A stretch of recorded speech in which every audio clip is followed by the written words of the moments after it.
Kilimanjaro is one of the most unique climbing experiences on the planet.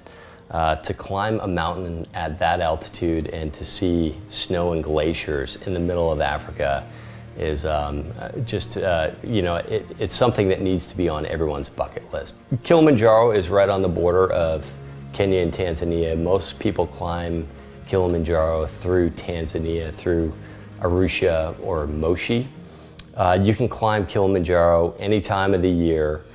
There are a few wet seasons, so you want to try and avoid those if you can. October through November is a good time to be there, and then June through August is a great time to be on Kilimanjaro as well. And then weather on a daily basis really depends on kind of where you are on the mountain as well. If you're on day one climbing up through the forest, it's a lot more wet down there, and then once you break out of the forest and you're up high in kind of the alpine terrain, it's a lot drier.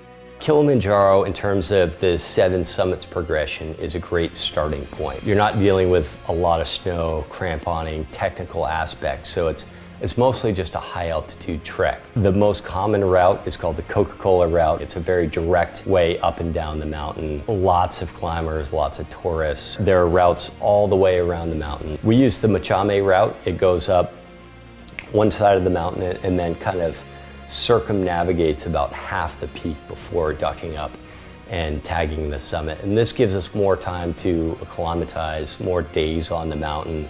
You know, you kind of have the mountain and camps a bit more to yourself, kind of a better experience. You get to see a lot of different aspects of the mountain, different sides of the mountain, from the breach wall to basically ending up over towards the Coca-Cola route, and then coming back down through the forest again. It's kind of a numbers game.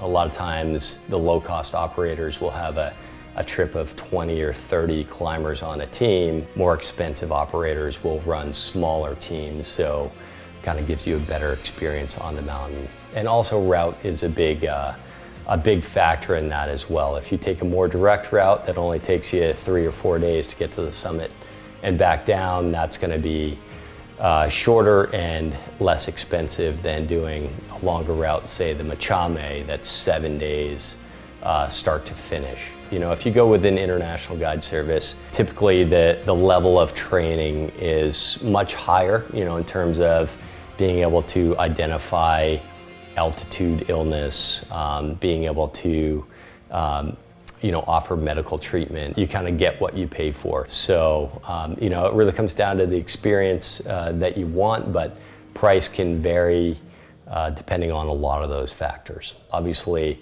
you know, anything you bring to the mountain you want to take out. Pack it in, you pack it out. So all the garbage gets carried off the peak, all the human waste gets carried off the peak. Typically we use these you know, kind of pop-up toilet tents with a toilet system inside, and all of that gets removed from the mountain. If you're generally fit, you know, you work out at home, then chances are you're going to be successful on Kilimanjaro. You don't need to do a lot of specific training. Although in the lead up to the climb, you do want to get out and go for some longer hikes. You're going to be doing 5 to 7 hours per day, day after day. So to mimic that at home is very important. I think it's really important to not underestimate the cold on Kilimanjaro. Yes, it's very hot in Africa. It's very hot down low. You'll be sweating even in shorts. But once you get to summit day, you can be trekking through snow the entire day. You could get frostbite in sneakers. You need a warm insulated boot, and you need a nice warm insulated parka as well. Warm gloves, warm ski hat. You don't need to make a huge investment into gear for Kilimanjaro in terms of, you know, starting your 7 summits progression or something like that. It's a very approachable peak. A lot of people finish their climb at Kilimanjaro with a safari or a trip to Zanzibar. I mean, you know, to do a safari on a climbing trip is an experience that everyone needs to have.